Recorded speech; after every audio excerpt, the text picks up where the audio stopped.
You were never good enough to stand beside me. That's what my husband said right before pushing me off our yacht into open water. I didn't scream. I couldn't. The shock of betrayal hit harder than the waves. His mistress stood behind him holding my purse, smiling. They had it all planned out. The life insurance, the forged documents, the private messages between them about ending the embarrassment once and for all. That embarrassment was me, his wife, the woman who built his company, who carried his child, who held him through every failure. He didn't divorce me. He didn't walk away. He tried to erase me. And for a few terrifying moments under that cold ocean, I thought he had succeeded. But karma doesn't drown. I came back. And when I did, I wasn't the woman he tried to destroy. I was the one who would burn every lie they told into the ground and make the whole world see what he truly was. My name is Lyric Voss. And if you've ever been silenced, humiliated, or nearly broken by someone who claimed to love you, listen closely. This story is for you. Before I share my story, I want to know you're here with me. Drop a hi in the comments or tell me where you're watching from. And if you haven't yet, please subscribe to the channel. Your support helps stories like mine be heard. Sometimes just knowing someone is listening makes all the difference. Thank you. Now let me tell you everything. The chandelier above the ballroom glittered like a crown of stars. Beneath it, I stood in my sapphire gown, nodding politely, smiling, just enough to be gracious, but not enough to invite deeper questions. Harborfront Gala was Newport Beach's most anticipated social event, a convergence of status, old money, and new ambition. That year, I was the one being honored. To Lyric Voss, the MC proclaimed as the music paused mid-note, the visionary behind Voss & Coach's latest expansion in San Diego. The crowd erupted in applause. I stood taller, the silk of my dress whispering at my heels. I felt the warmth of attention, of recognition, yet none of it meant anything without the man standing beside me. Jackson Reed, my husband, held a glass of whiskey as if it were his only shield. His jaw was tight, his posture tense. He avoided eye contact with everyone, especially me. Guests approached, offering handshakes and admiration, but always to me. "You must be so proud of your wife," one of them said, clapping him on the shoulder. He didn't respond, just sipped his drink and smiled thinly. I noticed how tightly his fingers clutched the glass, the way he shifted his weight from foot to foot, like he was itching to disappear. Later in the car, silence pressed down like fog. I reached for his hand. He pulled away. "Did I do something wrong?" I asked quietly. Jackson stared ahead. "No one actually sees me. They only see you." His words hit like a blunt object. I turned to him, hoping for more, an explanation, a softening, but there was only distance. At home, he tossed his blazer over the arm of the couch and turned to me with an expression I couldn't read.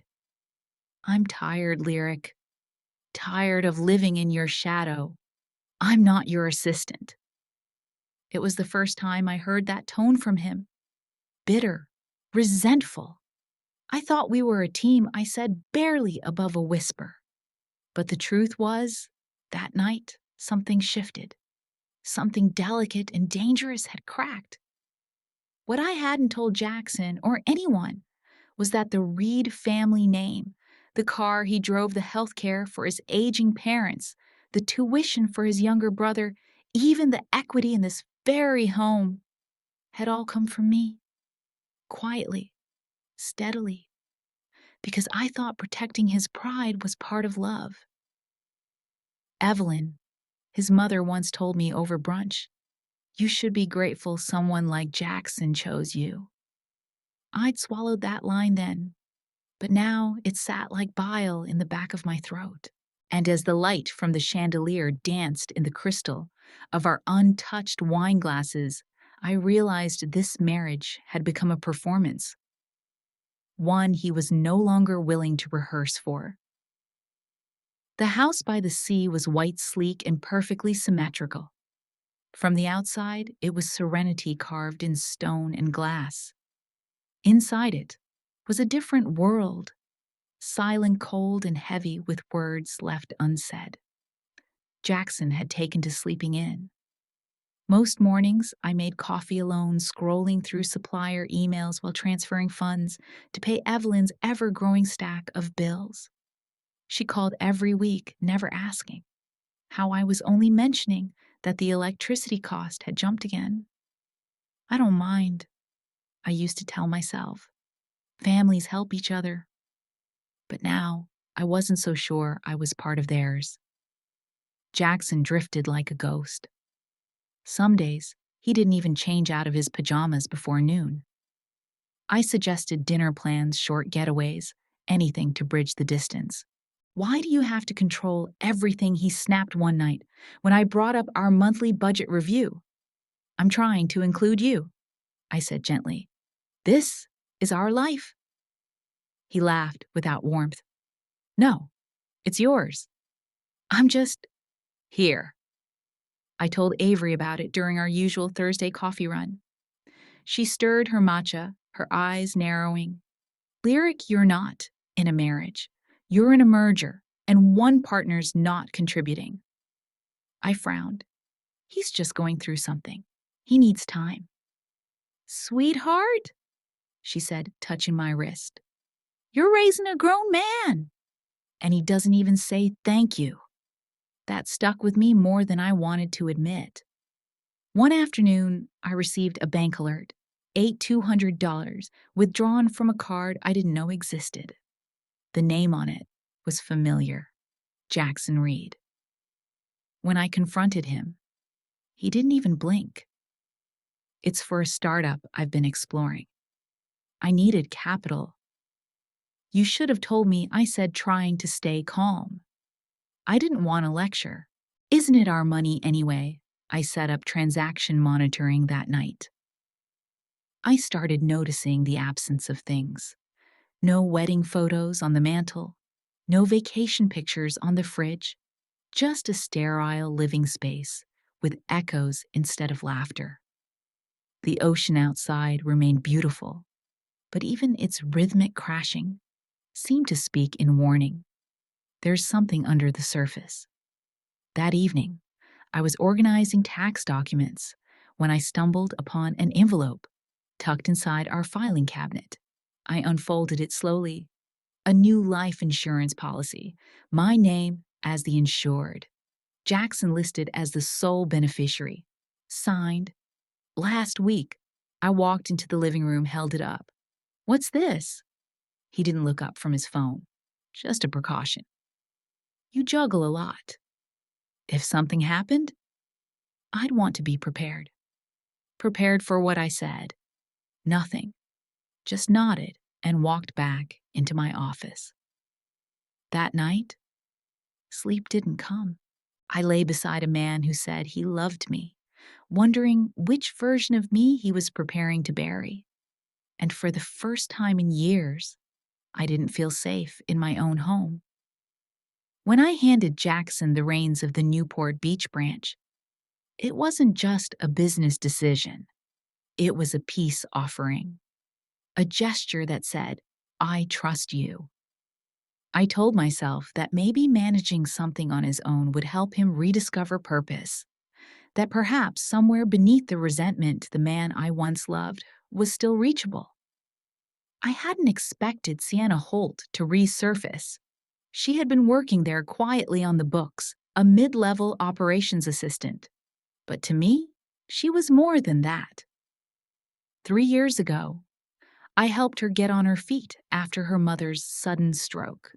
She was drowning in hospital bills, living in a damp apartment with 2 roommates, and no heating in winter. I didn't hesitate. I paid off the medical debt, gave her a role at Voss & Co. and quietly transferred the security deposit for a better place near the coast. She used to look at me with gratitude in her eyes. Now, she looked at me like I was interrupting. I dropped by the Newport branch unannounced one afternoon. No press, no heels, just me and a leather folder of quarterly reports. The receptionist blinked twice, caught off guard. "Mr. Reed is in the lounge," she said. "With Ms. Holt." The door to the executive lounge was slightly ajar. I paused just short of entering. I heard laughter, hers light and intimate, his more relaxed than I'd heard in months. Through the narrow crack, I saw her hand on his arm, their heads tilted too close over a shared phone screen. When I stepped in, they both turned. Jackson straightened, smile fading.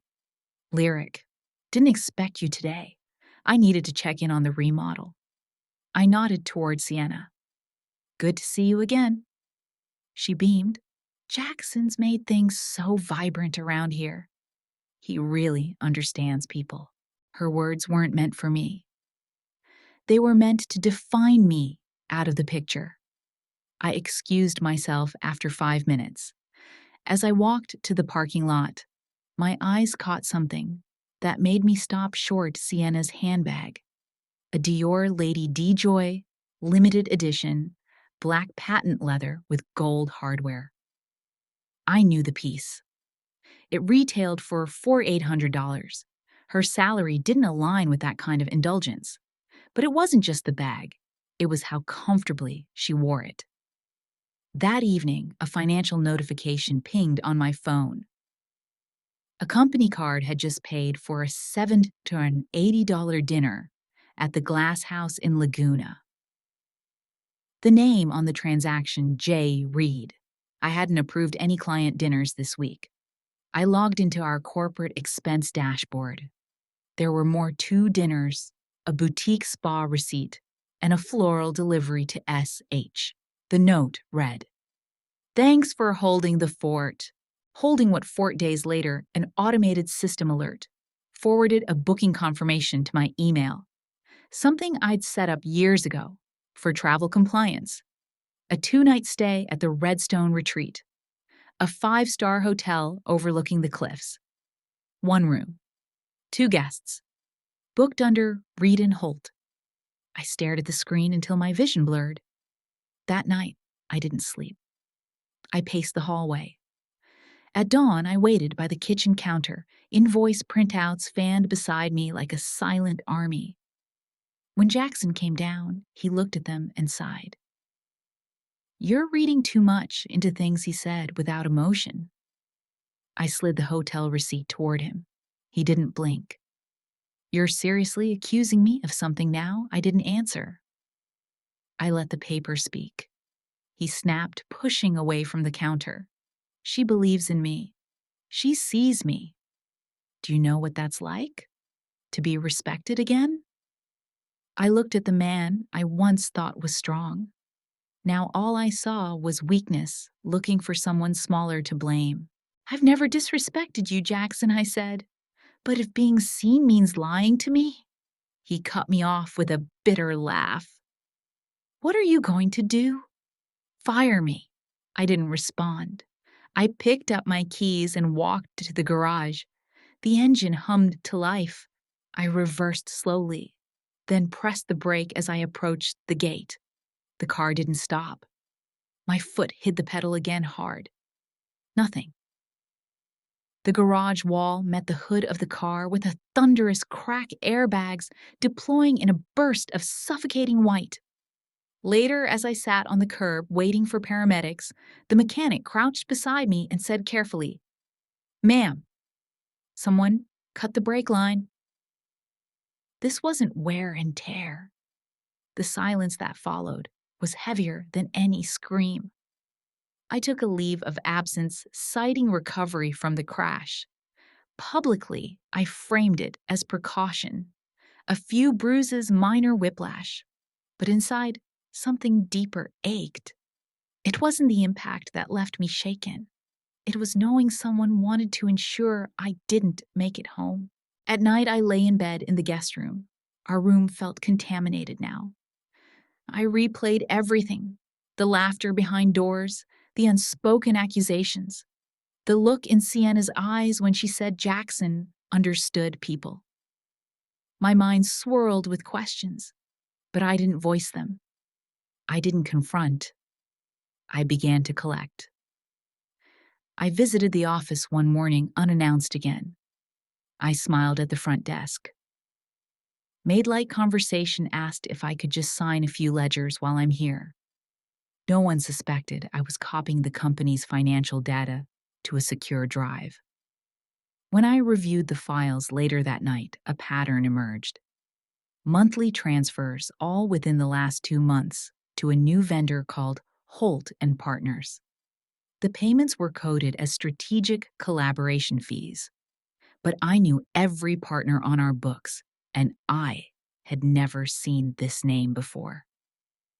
I checked the California Secretary of State's business registry. Holt and Partners had been incorporated 8 weeks ago. The registered agent, Sienna Holt. I felt a slow, cold burn behind my eyes. I met privately with our junior accountant. I asked casually, "Hey, these Holt and Partners transactions, who approved them?" She hesitated. "Mr. Reed said you signed off. The authorization had your signature." I asked to see it. It was a scan. A pixel-perfect copy of my signature lifted from a previous memo pasted onto a new form. I clenched my jaw, thanked her, and walked out. That night, I called someone I hadn't spoken to in years. Grayson Locke, a private investigator, once contracted by a luxury developer we partnered with in Los Angeles. "I need you to find out who Jackson Reed and Sienna Holt are meeting with, what properties they visited, what plans they're discussing." Discreetly. 3 days later, I received a folder with time-stamped photographs. Jackson and Sienna seated with a real estate agent in Del Mar, pointing at floor plans. One document on the table bore the logo, Holt and Reed. Underneath, in handwritten ink, Ocean Line Jewelry, Location 1. I dropped my wine glass in the kitchen. Glass shattered. Silence swallowed me. I opened my journal. "He doesn't just want to leave me," I wrote. "He wants to replace me. He wants to be me." Still, I didn't confront. Not yet. Then, Sienna made her first mistake. She accidentally CC'd me on an internal email thread, believing she was forwarding it to Jackson. The email included early-stage branding for Holt and Reed. Ocean Line Jewelry. Attached was a confidential memo titled Phase 2 Legal Pathways to Remove Lyric from Voss and Comer Operations.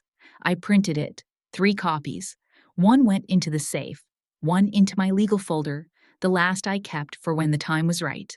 That time almost came sooner than expected. Jackson texted 2 days later. "Let's have dinner. Just us. At Montage." "I've been thinking a lot," I agreed. I wore black, sleek, silent armor. He ordered wine, made small talk about how life had gotten noisy. Then he leaned in. "I think we need a fresh start, Lyric. A reset." I took a sip of water. My voice didn't shake. "Do you mean with me? Or with Holt and Reed?" Jackson invited me to dinner on his new yacht, a surprise, he called it. "A celebration," he said. "A new chapter." His voice was smooth, rehearsed, and a little too cheerful. I agreed, but not because I wanted to reconcile. I wanted to know how far they were willing to go. The evening sun cast gold across the marina as I stepped onto the yacht. It was sleek white, too pristine. Sienna stood by the table wearing a white silk dress, like she was auditioning for a bridal catalog. "I helped him set this up," she smiled, too wide. He said, "You appreciate things done right." I said nothing. I just took my seat, noticing how Jackson poured champagne without asking. I didn't drink it. I still remembered the frayed brake line. The dinner started with oysters and grilled halibut, but every bite felt hollow. Their laughter, their glances, it was all performance. I excused myself and wandered toward the rear deck, needing air. That's when I saw it. A faint, dark smear on the railing. Dried blood just enough to stain, not enough to notice, unless you were looking. I wiped it with my napkin. Crimson bled through the white linen like a whisper that wouldn't fade. When I returned to the table, Jackson saw the stain on my hand. His eyes flicked to the napkin, then back to my face. He smiled tightly. Maybe you should change into something more fitting, he said. Tonight should mark a new beginning. I reached into my purse and placed a folded piece of paper between the plates. Next time you try to forge my signature on a board memo, make sure the grammar isn't this bad. I looked at Sienna. You should know better. Her expression didn't falter. Still so naive, she said, sipping her wine. Did you really think you could keep the crown forever? Jackson didn't defend me? He leaned back in his chair, then said, I'm tired of living in your shadow. Then he stood, took 2 steps forward and reached toward me almost gently. I wanted this to be simple, he whispered. Just a nudge, and the sea would take care of the rest. Sienna blocked the narrow walkway behind me. I stumbled back, but they moved faster. His hands caught my shoulders. Her foot nudged my heel.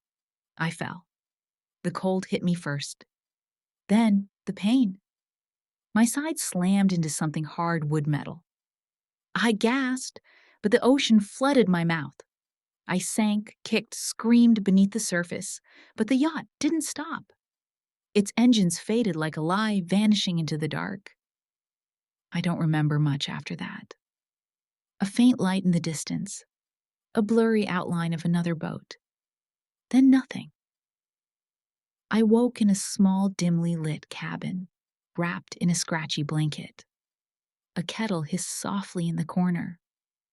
A man stirred tea in a chipped mug. You're lucky I found you, he said, voice deep and steady. Floating near Corona del Mar, half conscious. Still alive. That's something. I looked at him, tall, bearded, calm. They tried to kill me, I whispered. Waking up on Wyatt Kane's boat felt like rising from the dead. My body ached in every joint. Salt burned my lips. I barely had a voice left, but I managed to whisper a single name, Jackson. Wyatt handed me a mug of chamomile tea. You don't have to explain, he said. But I've seen women come through worse and survive.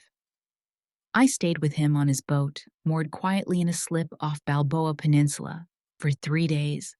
He gave me clothes, antibiotics, and silence. I finally told him part of the story, the betrayal, the dinner, the fall. When I checked my cloud-stored files on his laptop, I accessed Voss and Co.'s accounting backups. The main server had been wiped clean, but my backup logs revealed something else, $87,000 in suspicious withdrawals disguised as vendor payments. They were prepping the company for a full siphon. I wasn't just an inconvenience. I was an obstacle in the way of theft. Wyatt listened carefully. Then finally he said, I used to be a forensic auditor. Took a step back after a bad case. Woman asked for my help exposing her husband. Got the evidence. She didn't make it to court. I stared at him. You think I'll make it? I think he said, you're still here. I left the marina that afternoon in one of Wyatt's hoodies and met Avery in the corner booth of an old diner. Her eyes welled up the moment she saw me. Jesus lyric, she whispered, hugging me. They said you disappeared, that you jumped. She slid her phone across the table. On the screen, a local paper's online article. Newport designer. Missing after yacht accident. No police report. No statement from Jackson. Just a blurb buried in the lifestyle section. He was erasing me. But someone else hadn't forgotten. A man named Declan Morse had texted Jackson the night before the dinner. Wyatt traced the number. Declan was a tabloid cameraman turned opportunist who had caught something on video. A private conversation. A silhouette of two bodies. A shove. I called him. "I'm not asking for hush money," I said. "I want justice. I'm the one they pushed." Declan laughed softly. "Then we've got the same problem. Because they're looking for me too." And not to say thanks. Back at Wyatt's boat, I sat with a blank page in my journal and wrote, "I don't want sympathy. I want truth. I want to stand up and speak until my voice shakes the floor they built under me." Wyatt walked in, glanced at the page, and asked, "So where do we start?" I looked up. With fire. The message from Declan came just after sunrise. Jackson and Sienna had abandoned the beach house in Newport. They were now renting a short-term unit in a rundown area of San Diego, barely traceable, except through a cash rental and burner phones. Social media scrubbed. Their online profiles had vanished overnight, but I knew better. They weren't disappearing. They were preparing to run. With my money. Wyatt and I had been digging into the life insurance policy Jackson pushed me to sign years ago, the one I'd forgotten in the fog of manipulation. What we found turned my stomach. A payout request had already been submitted. Cause of claim, presumed deceased. I hadn't been gone a full month. Sienna's name appeared on the secondary authorization line listed as a maternal cousin. A complete forgery. Declan, ever the quiet operator, had planted a microphone near the back dumpster of their apartment. What he captured made me freeze. It was Sienna's voice, shrill, venomous. "Father of the baby? You seriously want to play dad now? You forget what the doctor told you." Then Jackson's roar. "So who the hell's kid is it?" Sienna. A pause. Then her voice dropped. "At least he doesn't live off his wife's bank account." That was the crack in their veneer. A lie they couldn't keep together anymore. Jackson wasn't just unraveling. He was starting to set how replaceable he'd become in Sienna's world. I sent Declan a new request, a grainy video of me stepping out of a coffee shop near Monterey, shot from behind. A short clip, 30 seconds tops. He sent it straight to Jackson. Jackson's voice trembled in the voicemail. He left for Evelyn, Mom. I saw her. Lyric. She's not dead. Right? Evelyn, always so polished, had no idea. You need to calm down. That kind of woman leaves. That's what they do. It was all slipping. Wyatt introduced me to Lucas Harper, a detective who once passed on Wyatt's whistleblower case years ago. Back then, Harper said the evidence wasn't clean enough. This time, I brought more than receipts. I had files, emails, video, evidence, voice recordings. He sat in silence for nearly 10 minutes, flipping through the documents, listening again to Sienna's voice from the dumpster fight. When he finally spoke, his voice was low. "We've got enough. I'll file for a warrant." That evening, I stood at the edge of Newport Beach, not far from where I was meant to die. The sky was soft with marine haze, the air thick with salt. In my hand was a folder, everything we had. Wyatt stood behind me, silent, his hand resting gently on my shoulder. I said it not to him, but to the waves. I'm taking it all back. Not because I'm angry, because I'm alive. The official warrant came on a Thursday morning. Charges listed were long and coldly clinical attempted murder, insurance fraud, financial misrepresentation, and conspiracy. Harper's team had eyes on the apartment for 72 hours, tracking every grocery run, every burner phone recharge, every panicked glance over their shoulders. On the third night, a video surfaced on an anonymous forum. Footage of Sienna laughing with another man, time-stamped during the time she claimed to be grieving me. It wasn't leaked by us, but it was enough to spark chaos. At 2:17 a.m., as voices inside the apartment escalated into another shouting match, Harper's team breached the door. Sienna screamed, kicking at one of the officers. "I'm the victim. You've been manipulated." Jackson didn't move. He was hunched in the corner, fingers in his hair, muttering the same phrase on repeat. "She's still alive. She's still alive." The court date was set faster than anyone expected. The prosecution moved to expedite, citing risk of flight. Within 72 hours, the initial hearing was underway. I walked into the courtroom without announcement, shoulders back, face unreadable. The air shifted. Jackson's eyes met mine, and in them, I saw something worse than fear. Confusion. As if his world had bent in a direction he couldn't follow. I took my seat in the front row. Didn't speak. I wanted silence to do the talking. When Sienna took the stand, her story morphed. "I was manipulated," she said, voice trembling. Jackson said he just wanted to scare her. I didn't know he'd try to kill Lyric. Harper played a clip from the recording. Sienna's voice crystal clear. "You push her. It's the only way she'll finally shut up." That was the moment her lie cracked. When Jackson was asked for his testimony, he didn't flinch. "I hated her," he said simply. "But I didn't want her dead. I wanted her gone." There's a difference. The judge leaned in. "Do you regret your actions?"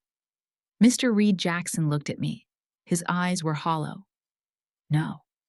I regret losing. That's what's driving me insane." There were no tears when the sentence came down. Sienna, 18 years in prison. Jackson, 25 years, no parole for the first 15.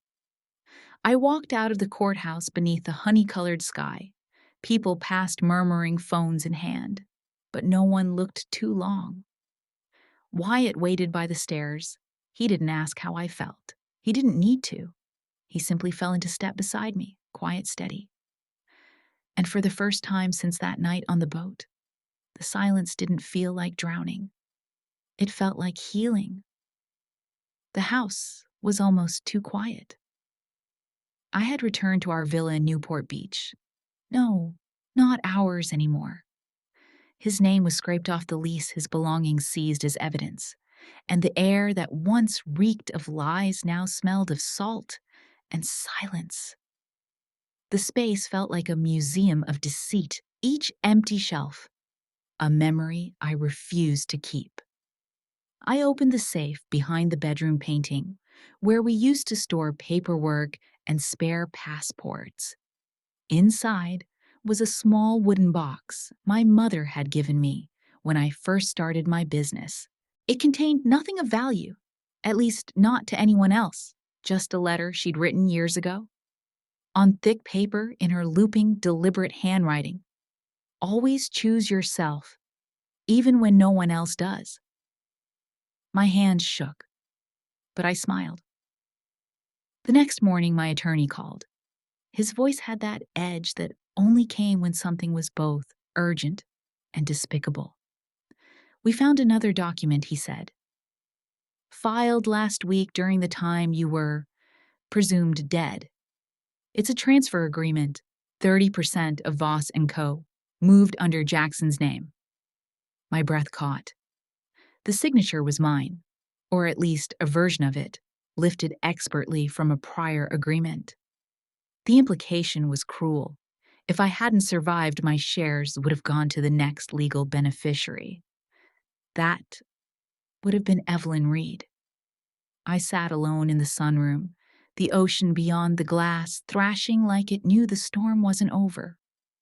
I looked at Wyatt, who had been quietly sifting through case files and financial records for weeks now. "I need to speak," I said. "Not to the court, to the world." We held the press conference in a private garden behind a coastal inn. No cameras were allowed, only pens recorders, and ears willing to listen. I didn't read from notes. I didn't filter. I told the story from the beginning. The engagement, the isolation, the betrayal, the sea, and the fact that I survived not for drama, but for dignity. That night, the internet burned. Some headlines were compassionate, others cruel. Miracle Woman How Lyric Voss Outsmarted Death. Publicity stunt questions. A rise around Newport survival tale. I read comments until my eyes blurred. She faked it for attention. She's a drama queen with a trust fund. No real woman survives that without help. I closed the laptop and stared at the darkness outside. "Do you want me to respond?" Wyatt asked softly. "No," I said. I didn't survive to be believed. I survived to keep living. The next week, a major network offered me a primetime slot. They wanted my exclusive. Said they were already in talks with a screenwriter. I said no. "I'm not a headline," I told them. "I'm a person. And this is not for sale." Instead, I filed paperwork myself. I submitted sworn affidavits, canceled fraudulent filings, and initiated a full audit of Voss & Co. Then I took one final step. I filed to change the company's name. Lyric Atelier. No more Voss, no more & Co, no more shadows behind my name. The day the name went public, I stepped into my new office, minimal, coastal, all white and warm wood. Wyatt placed a steaming cup of chamomile tea beside my computer. I looked at him unsure. "Do you think people will believe me?" I asked. He looked at me. Not through me, not past me. At me. "It doesn't matter," he said. "You believe you. That's what counts." And for the first time in years I did. 6 months later, I lived on the edge of a cliff in Laguna Beach. The new house was small glass walls, open beams, breeze everywhere. Mornings began with light spilling across the floors, touching everything, like a quiet blessing. My workbench sat near the largest window, littered with silver wire stone sketches. I had opened a small atelier, just lyric. No surname, no partners, no borrowed weight.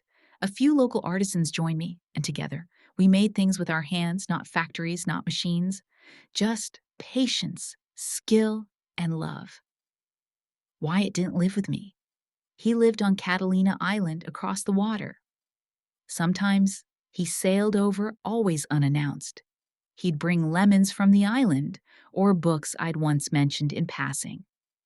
One evening, I was hammering a setting into a band when he slid a leather notebook onto my table. "I sketched your earring design," he said. I opened it, and there it was. My idea elevated.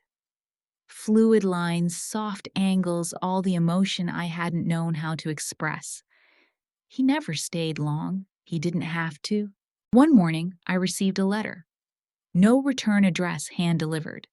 The handwriting was thin and trembling, but I knew it. Evelyn Reed. "I won't apologize," she wrote, "but I am afraid. Sienna called me that night, told me to stay silent. I didn't think Jackson would take it that far. I thought you were safe." There was no signature, no plea. I fed the letter into the fireplace without reading it twice. A week later, I returned to the marina in Newport Beach, the same one from that night. The planks were new, but the air was the same, thick with salt and endings. I walked barefoot to the water's edge, toes sinking into the cool sand. In my palm was the broken chain from my wedding necklace, the last thing I'd kept. I let it fall into the waves, let the tide carry it somewhere I'd never go. When I turned, Wyatt was waiting at the end of the dock. I smiled, a little surprised.